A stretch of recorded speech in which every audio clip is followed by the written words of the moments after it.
This show was recorded before the COVID-19 pandemic, but still contains timeless wisdom we hope you will enjoy.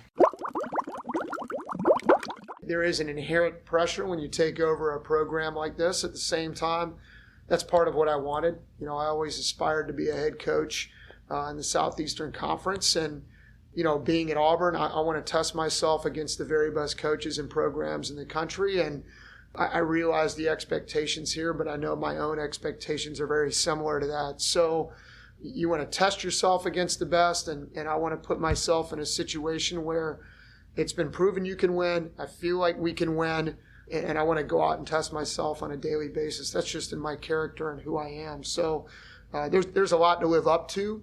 At the same time, I'm not sure I would have it any other way. Welcome to Champions Mojo Weekly Podcast, where your hosts Kelly Palace and Maria Parker share with you what it takes to be a champion. Kelly is a former Division I head swim coach, Olympic trials qualifier, and holds Masters World and National swimming records, and Maria holds world records in endurance cycling and was the overall women's winner of the world's toughest bike race, Race Across America. They'll be sharing their personal stories and wisdom, along with interviewing other champions to give you the tools you need for becoming a true champion in your own life. And now, your host, Kelly Palace. Hello, friends. Welcome to the Champions Mojo podcast, where today we'll be talking about championship character with Gary Taylor, the head men's and women's swimming coach at Auburn University. Gary is only in his second year at Auburn and looking to return this program to the top of the NCAA. Auburn has a storied history of winning 13 NCAA team titles, and Gary Taylor is the perfect person for this job. He knows a thing or two about winning, paying his dues, and patience. Before we talk with Gary, I want to say hello to my co-host, Maria Parker. Hello, Maria. Hey, Kelly. I loved the interview with Gary. It's so impressive that prior to landing the Auburn job, Gary put in 10 very successful years as associate head coach and assistant coach positions at two powerhouse Division I teams, 6 years at NC State and 4 years at Florida State. Gary looks too young to believe this, but prior to the 10 years in Division I, he coached at the club level for 9 more years, for a total of 19 years of coaching experience. This is a patient man that probably could have had many head jobs before Auburn, but he waited for the perfect opportunity, and Auburn was it. Thanks, Maria. And Maria, as an NC State swimming alum, I personally watched the success that Gary brought to the NC State program, which is where I had the pleasure of getting to know him. So I'm really excited to reconnect with Gary again today. And now it's time for the road trip segment. Gary, great to have you here. Thank you for joining us. Welcome to Champions Mojo. Well, thank you very much, Kelly. I appreciate it. Awesome. So Gary, as the new coach at Auburn, I'm sure you are establishing your own culture there. And I've read about your idea that championship character creates championship culture. Could you expand on that for us? Certainly. I think that, within our programs, we're looking for outstanding students, outstanding athletes, people that get it done in the classroom as well as the pool. And I really think the final piece to that is championship character. So championship character to me is really a number of different things that come together. You're looking for people that are, they've got great work ethic. They're great teammates, incredibly selfless, put the team and Auburn University ahead of themselves. You're looking for people, in my opinion, that are motivating to themselves, motivating to others. Beyond that, they're also very goal-oriented and aspiring to be their 10 out of 10 or 11 out of 10 from a performance standpoint in and out of the water. And then finally, I think championship character is someone that really, above all else, embodies a love and respect for all of their teammates. Not everybody in your program is going to be a best friend, okay? But ultimately, we can learn to respect and love everybody within the program, and I think that's when those teams really become close-knit. They come together, and when you're working hard to perform for the other people around you, even more so than yourself, I think that's when you see outstanding swims and performances. So that culture, how do you feel that that's coming from the upperclassmen, the underclassmen, from you, the staff? I think first and foremost, I think it's got to come from the staff. I think if we talked a lot in the first year, or I talked to the staff a lot about sharing the vision. What is the program going to look like? What are we going to be in the future? How do we get there? What's the process? But then I said, we've got to hold ourselves accountable. So we are sharing the vision, I think, on a regular basis with our team. It's really important, and certainly early on, that we're more so the vision. Here's what the staff is going to do. Here's what we're going to be about. Now watch us kind of put that into place and work towards that on a daily basis. So I think early on it becomes very staff driven. You've got to teach the team, set the standards, the expectations high, help them rise to those outcomes and to those expectations. I think as you recruit your own people and develop your own people within the program, then after a while, I think it's always kind of coach overseen. You really hope at some point, though, that the athletes themselves are driving the culture, that the team, the culture, the family itself can take people in and mold them into the shape that we're looking for. So early on, definitely, I think it's driven by the staff. And as time goes on, your hope is that the team evolves and that they're able to kind of take the reins on that. I know a lot of swimmers see, their coaches every day, and the coaches they are setting the standard. And I know how hard you worked at NC State and the NC State staff, and I know your staff, you got to hire all of your staff. And I know there probably isn't a harder working group out there in coaching than swim coaches. I just think the hours, the doubles. So what do you and your staff, or you personally, do to deal with that hard schedule? Like some, routines or rituals or things that you do to make yourself perform? Well, I think ultimately the expectations to me are really important. So, with our student athletes, if you give them an opportunity to feel fatigue or complain or go through the motions, I think they'll take that. I think as a coaching staff, you have to set the tone. We've got to work hard. We've also got to push our athletes to reach a certain expectation that anything less than that is going to be unacceptable. And I think, look, we're all human. We all have off days. However, I think if you always listen to your athletes and they got to tell you, well, I'm tired, or this is tough, or that's tough, they'll lower that bar. And so I think as a coach, it's on us to push them through those points and teach them that, hey, you had a tough test, or you've had you're going through something in a relationship, or things are happening at home, or hey, practice has just been really hard and it's getting cold outside and it's tougher. And but I think you can push a lot of your athletes through those certain points. And when they see outstanding outcomes or great workouts or great performances in meets, then they start to say to themselves, hey, the mind is a powerful thing. And so, if I can push myself through this and just get my body ready, I'm able to achieve a lot more than I thought I was capable of. And, I use this statement all the time, but teaching that the impossible is possible opens the doors to a lot of great successes. And I think that's what we have to do on a regular basis. Again, they are human, but if we allow them to rise to their best expectations, I think they're capable of doing great things on a weekly basis. Great. All Division I head coaches have pressure to perform. That's just the nature of it, and especially top 20 programs. How do you personally deal with the pressure of, having a new program and taking over a program like Auburn, just in general? Certainly. I think for our program, for me, at some point I sat back and I said, I have the awesome opportunity to lead the Auburn program.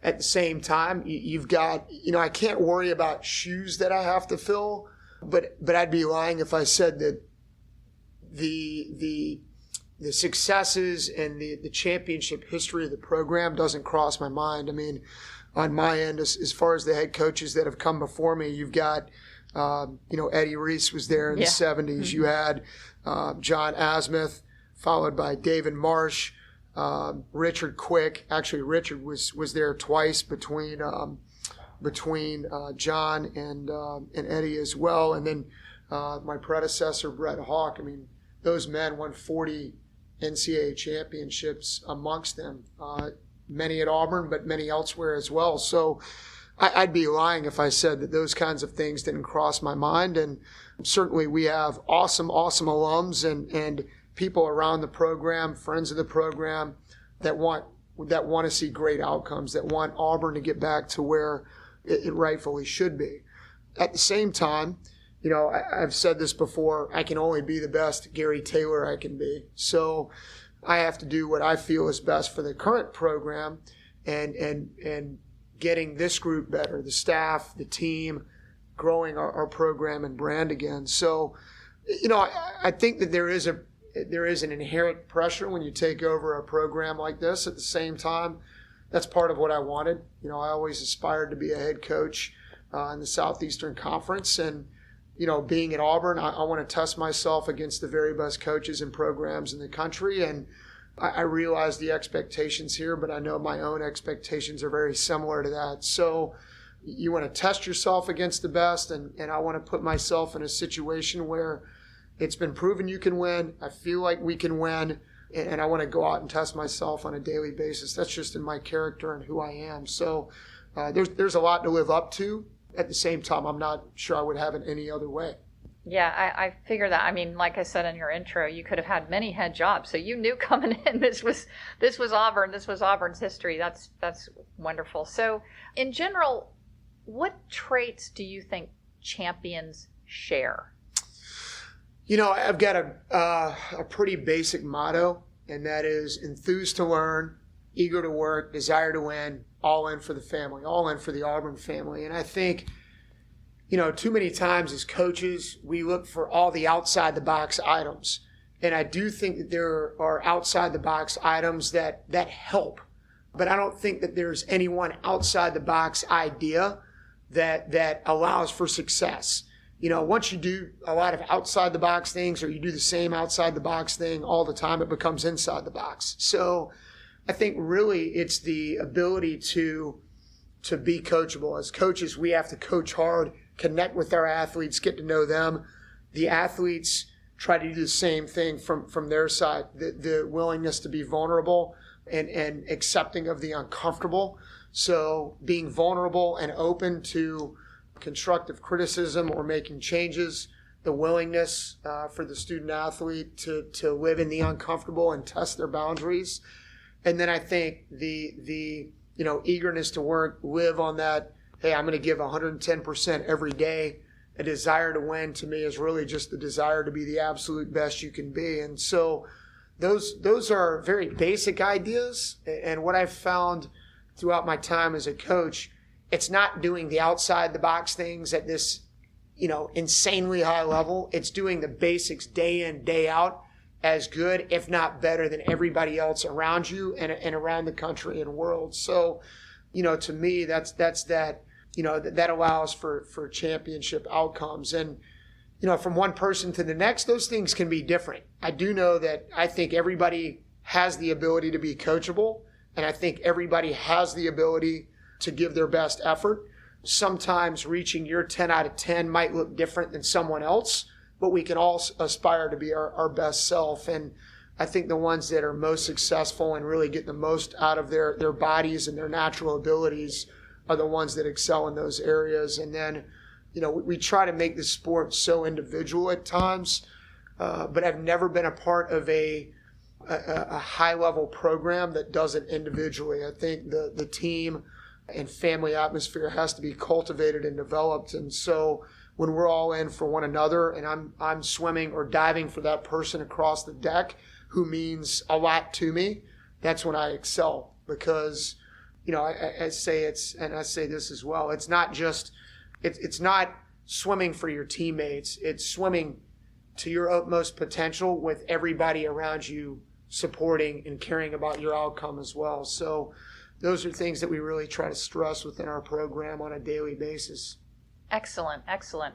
So you have coached a lot of successful distance swimmers and other swimmers too, but I think being a distance swimmer myself and knowing the distance swimmers that you coached at NC State, there is such a mindset that one needs when you're in those grueling, 15, 18, whatever minutes of just total pain.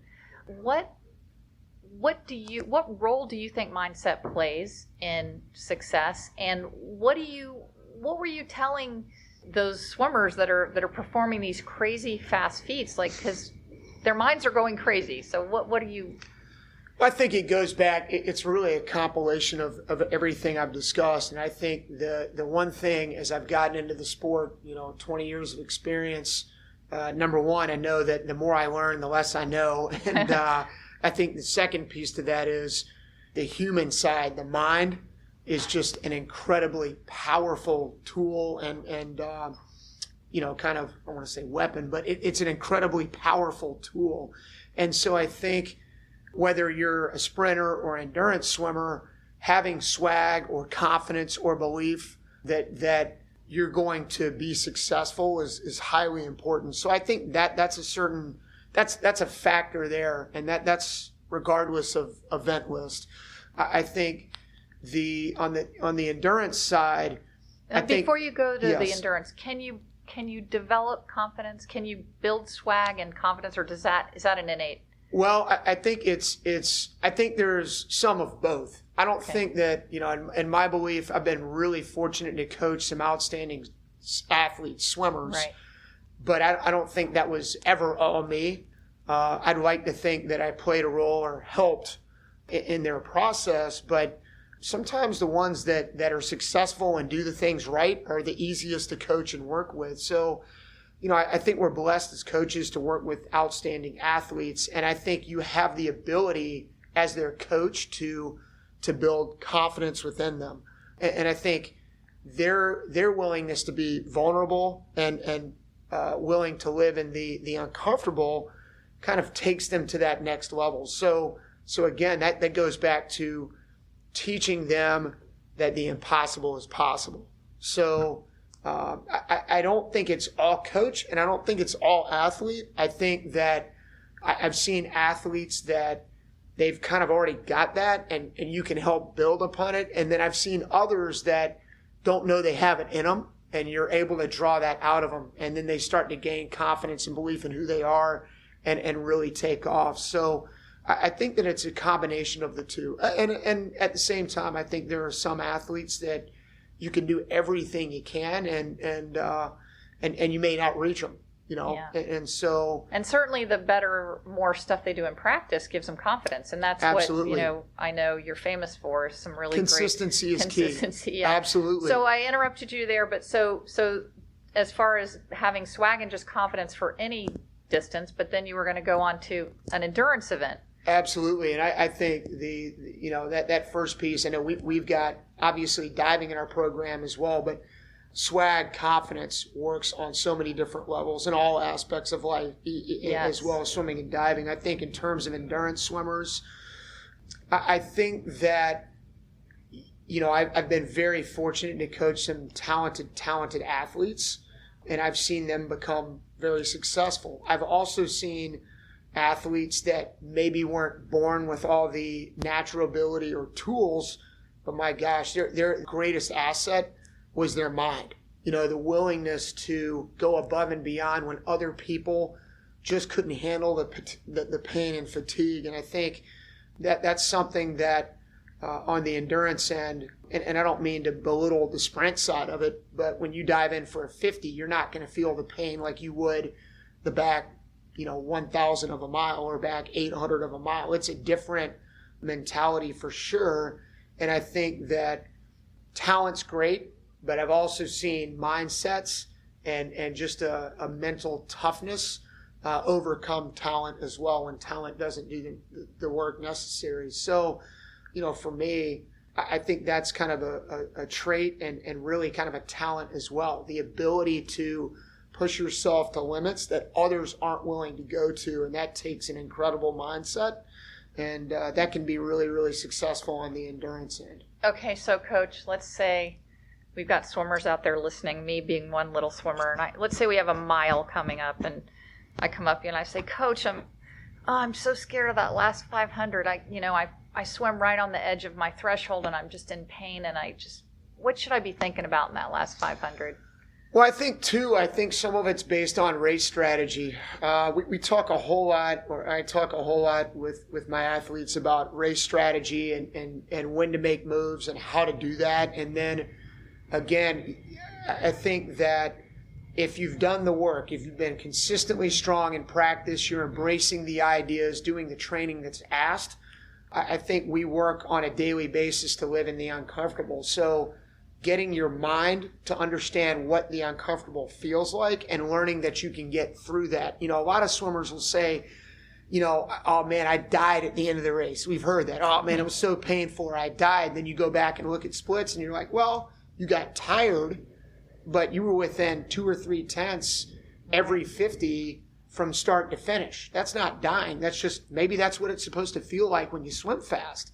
So that's a great point. Yes. Yes. So I think it's being willing to live in that uncomfortable place, and I think you get there by training in a certain way each and every day to learn how to deal with that, to learn how to mentally handle that, learn that, hey, you may be uncomfortable, but you can swim through it. Or, hey, this didn't feel good, but man, look at the performance. Look at the outcome in terms of time or the way you swam the set. So I think it's getting individuals to learn that, hey, I go through this every day. So when I'm up there behind the blocks and I'm swimming that back 500, well, I've done this on a regular basis. So I know it's supposed to feel like this, and I know how to overcome that and keep my mind focused on the important things like race strategy or turns or who I'm racing against. I would say the unique piece in endurance swimming, certainly if you're doing a mile, you can have a great race and be way out in front or way behind, and you're kind of all by yourself. So it really becomes mental. And I think that's a different aspect in endurance swimming that sometimes you don't see in the other races.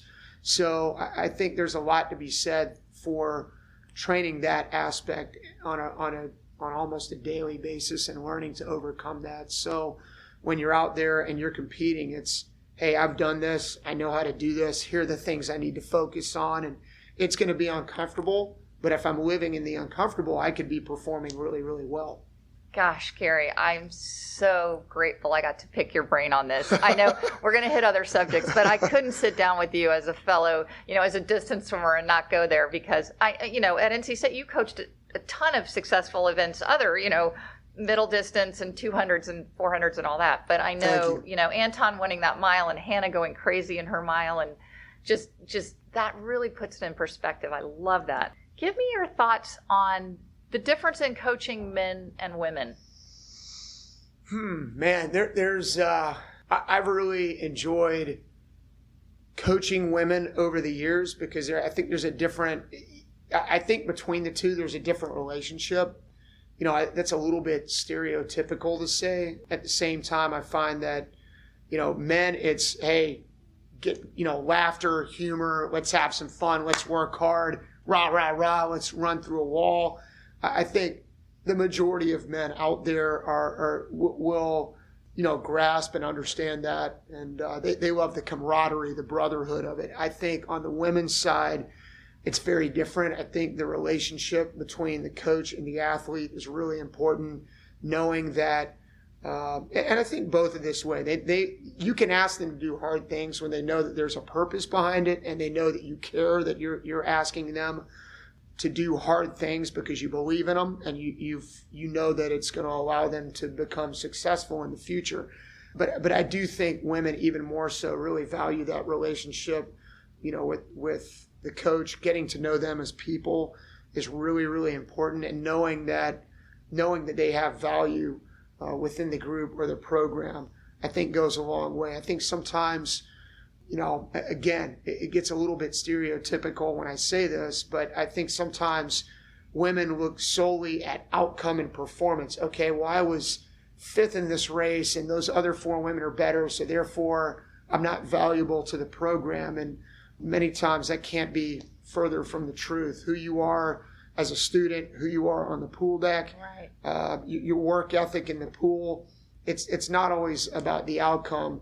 Who are you as a person, and finding values in each and every athlete. But I certainly think that there is some crossover, but they're also vastly different. And even with each gender, there are a lot of different personalities. So what works for 5 or 6 guys may not work for 3 or 4 more. What works for 7 or 8 women may not work for the other 2 or 3. And that's the art and kind of and very much the art of coaching and A combined program. Absolutely. And what do you think the advantages of a combined program are? I think that if you can get the two to work together, the family's bigger, the family's stronger. I think that, I always say that I think we have great teammates in the pool. I'd like to think we're a better family outside of it. I think it's just a bigger support mechanism for both the men and the women. And ultimately, I think when you have a combined program and the coaches are on board for both, I think that there's a camaraderie built between the two teams, and they really genuinely love and care about each other and want each other to be successful. I think at times, and this isn't the same for everybody, but sometimes when you have 2 separate programs, 2 separate staffs, there can sometimes be some animosity, or, hey, we're better than them, or we're better than them, or we deserve this, or we deserve that. And, for me, again, it's all about coming together and being selfless and all in for the family. So developing that family atmosphere and treating each other as brothers and sisters, I think goes a lot further. I love it. So you've been around the sport for, first you swam in college, so it was even longer than 20 years, and you've coached for 20 years. What changes have you seen in the sport? There have been so many, but like changes that you've seen in the sport that you think have had the most impact? Man, that's actually a really good question. I think some of the things that come to mind, I think obviously the athletes of today and even the coaches of today are very different from what we were 15, 20, 25 years ago. What do I mean by that? Well, number one, we're doing a podcast. We didn't have this 20 years ago. Yeah. So you have phones and computers. And I think the real positive in that is everything is shared. There's not a whole lot of, I think there are secrets out there. I think they're few and far between. I think coaches are more open about what they're doing on a regular basis, and the idea of sharing workouts or sharing this or that about their programs and their athletes. I think that's changed. So it's harder to find things that you just haven't seen before. And that's also really cool because you can pick other people's brains and see what's going on, whether it be, for us in the state of Alabama, or what's going on in California or in Europe and elsewhere. So I think that's unique to this generation, and I think that's very different from 20, 25 years ago. I also think that, constantly being on and engaged through computers or phones, I think that's changed the culture of this current athlete, and I think we have to coach them, speak to them, communicate differently. I think that's certainly changed the sport. And then, look, kind of the biggest changes we've seen outside of that, physically would be all the different types of equipment. You've got things now that, we couldn't have dreamed about 30 years ago, or somebody was making equipment in their backyard and using it at a pool. But we've got so many things at our disposal, whether it be, outside the water in terms of video, it be equipment in the pool, different ways to do things. I think that's unique to where we are in 2019. I think beyond that, the suits have changed things. The suits that they're using now, to me, are very different from what we were using 20, 30, 40 years ago. I think the biggest difference for me, 20 years has been recovery tools. Again, we talked about tools in and out of the pool, the Normatec or the cold tub or massage therapy. These are things that nutrition, even hydration. Exactly. You and I used to swim 10,000 and not take a drink, right? Absolutely, not nourish yourself. So the amount of information that is open to coaches and athletes is just vast, and recovery has become a buzzword, but a very accurate buzzword in that the ability to get back to your 10 out of 10 on a regular basis is going to allow you to train at a higher level more consistently, and that's important. I think little things in the pool, the starting wedge, there's been some changes within turns and underwaters and whatnot, but look, 25 years ago until now, underwaters are, when you actually watch the racing, some of the biggest changes in the pool are what we're doing underwater this day and age. So there's a number of things, for the most, they've made our sport better, more exciting, more opportunities, more outside the box potential from that standpoint. And just the sharing of information is vastly different now than it was maybe even 5 or 10 years ago. Great answer, Gary. I love it. You said some things there that I hadn't heard before, and I really like that. Yeah. Every now and again. Yeah, no, it's great. On a innovative theme here, what are your thoughts on the International Swim League and pro swimming? Yeah, anything to grow our sport. I think any press is good press. And so I think there are some people that feel like this is not a positive, and there's others that do. And I think watching what's transpired in terms of the energy, the excitement on the pool deck, getting some of the fastest swimmers, not only in our country, but across the world together competing, has been awesome for the sport. And any way to, I think, continue to support the sport, allow more people to see it on not only in a national but international stage is, incredibly important. And so the idea of maybe earning money in the future, we'll see where this goes. But the idea of our athletes in swimming earning money and getting greater exposure, hey, why not? I'm all for it. Well, all right. So the last question is, what have we not covered that you might want to share with our listeners? Oh man, I think we've covered a whole lot here. I think, in terms of my experience, I'm extremely fortunate to be the head coach at Auburn University. I get an opportunity every day to work at the best university in the country, and there's so many unique qualities to Auburn and what it offers. I think from a swimming standpoint, part of the allure for me was just the championship history, the championship mindset. This is where we should be. This is where we want to be.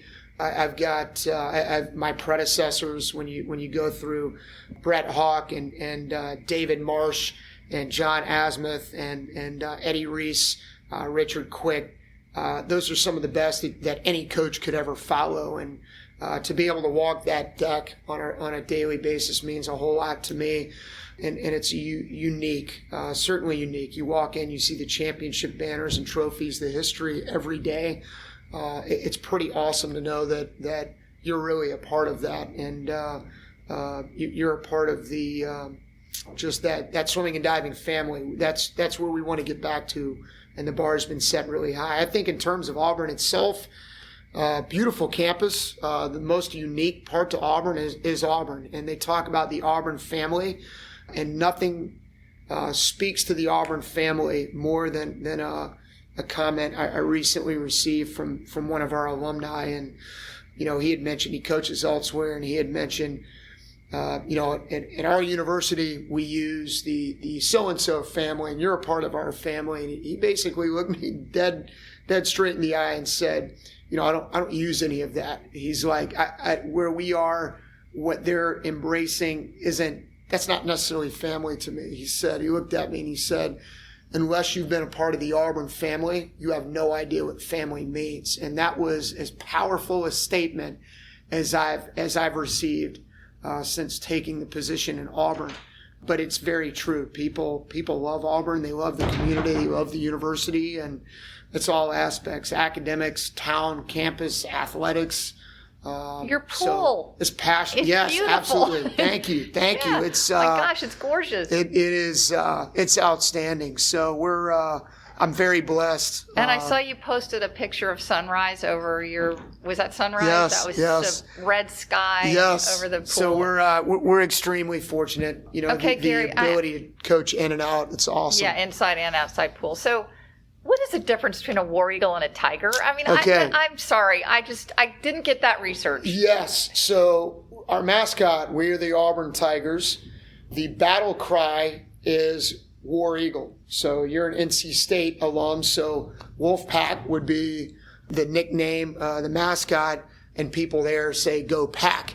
In Auburn, they say War Eagle, and there's a story behind that, the most famous of which, at the end of a Civil War battle, there was a young Auburn student who was laying on the field at the end of the battle, and he'd gone to school at Auburn, and he was fighting in the war, and he woke up to find a lot of his brothers passed on the ground, and he looked nearby, and there was a young eagle that was also injured, and this young man picked the eagle up, nursed the eagle back to health, and the eagle was with him for a number of decades.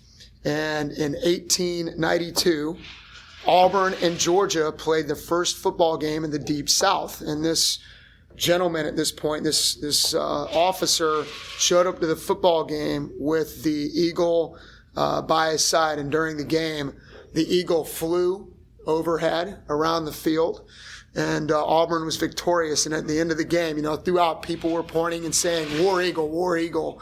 And at the end of the game, rumor has it, or one of the rumors, is that the crowd let out such a cheer at the end of the game that the eagle actually had a heart attack and landed at the middle of the field. So that's kind of been a very symbolic. That's very symbolic of Auburn, and people have used War Eagle for a number of years, generations now. So.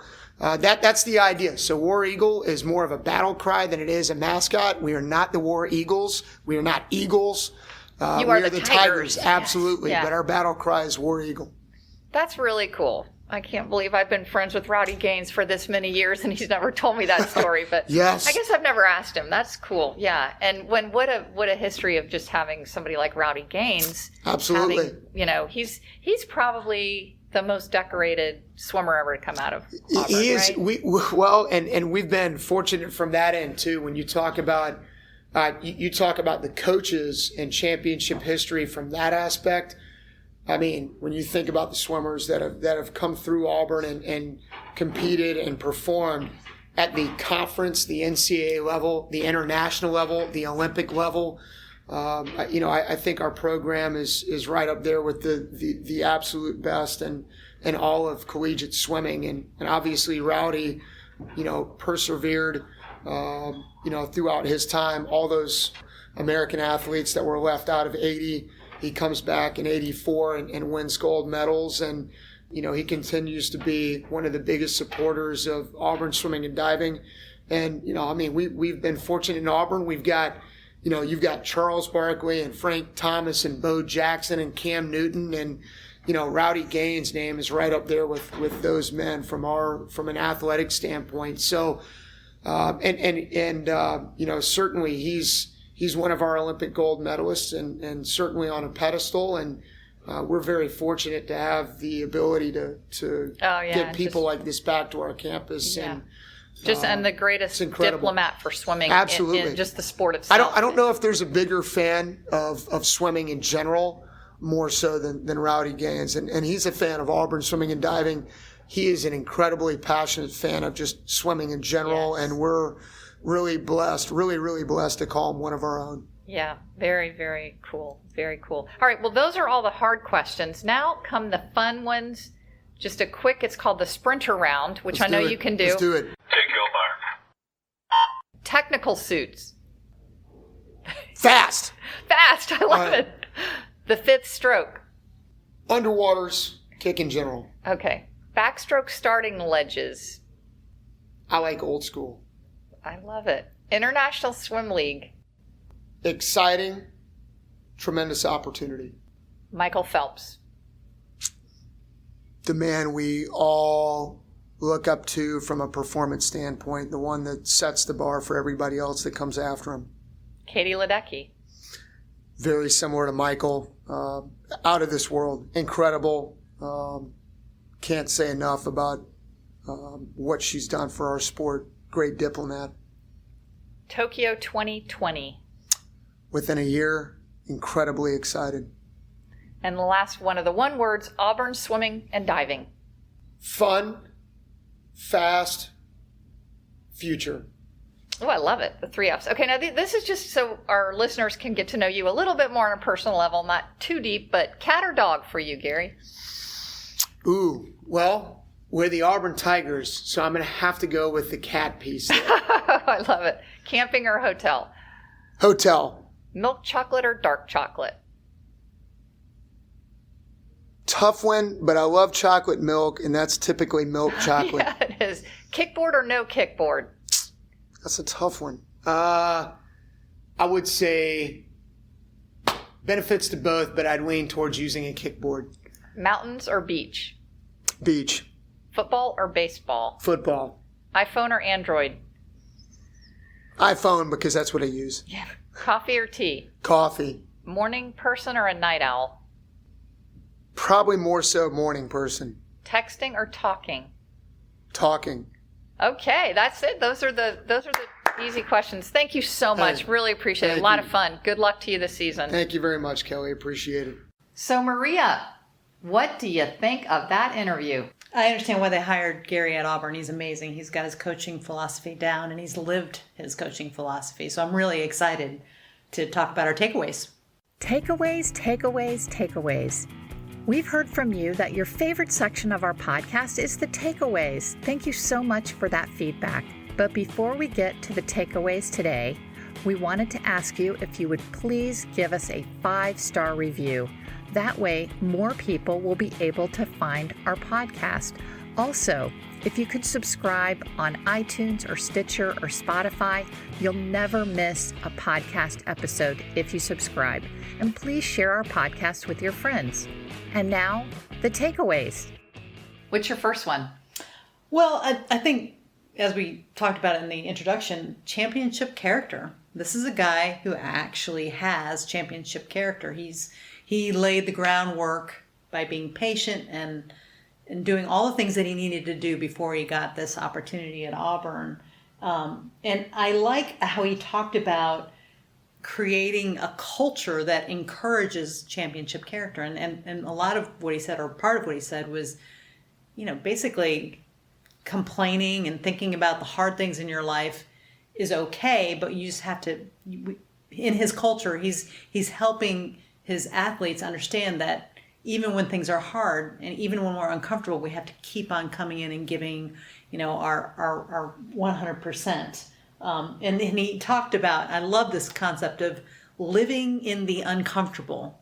And that, when we train, when we get through difficult things without complaining, we're getting used to living in the uncomfortable, so that then when we have to perform, no matter what happens, we have the ability to say, hey, I've been there before. I've lived in the uncomfortable. So he had a lot of really good phrases and concepts that really helped me understand this concept of championship character. I thought that was terrific. I know you really related to this interview because you don't love it, but you do well in pushing through discomfort. You're like, if there's a challenge that somebody has to be uncomfortable, if it's raining and it's cold and we're grinding, you love that. And yeah, I think that's sort of an endurance athlete's mindset. But yeah, it's my superpower. It's your superpower. Yeah, I love that. And so basically, I see Gary Taylor as the Yoda, the guru of getting people to that superpower. He really has it down. And what did we say? He has walked his talk. That's right. Which I love. Like his own preparation, 19 years of coaching experience before he took over at Auburn. And, that's a patient man. That's somebody just doing the right things every day. So, yeah, I love your first takeaway. My first takeaway is I asked him right up front, hey, there's a lot of pressure on you, Gary. You're taking over this program that's won multiple NCAA titles, and he could have had a lot of jobs, like I said in the intro, but he chose to take the Auburn job, and I loved how one can deal with pressure. And he answered that his way that he deals with it is, hey, I love testing myself against the best. So, what other job could you take where you're really going to be tested? Can I get my team to win an NCAA title. And so I just, that was a huge takeaway for me, was testing yourself against the best. You know, when you're going up in anything, like, okay, there's going to be some pressure here, but I'm testing myself against the best. He said, even on a daily basis, and that, again, living in the uncomfortable, right. Testing his boundaries. Right. So this is a boundary. You know, he's you know, he helped NC State get the programs into the top 4.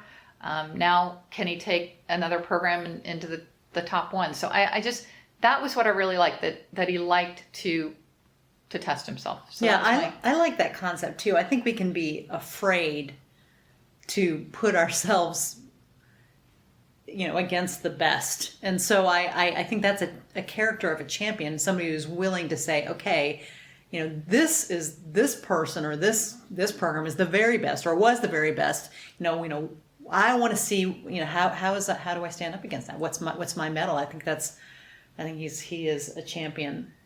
Yeah, and one of my, you know, favorites, it's a very common saying, but I feel it's really a powerful little tool to use, is like, you know, shoot for the stars, you might land on the moon. So even, you know, when one has a huge goal that they're going for, mm-hmm. they may not hit that goal, but boy, you're going to end up somewhere among the stars. And I love that. I always say this, but the top batters in the major league hit 3 times out of 10. So 7 times they're striking out. So I think if you just go for it in a big way, that you're going to have something good come out of it. So I just love that testing your boundaries and testing yourself. So what about your second takeaway, Maria?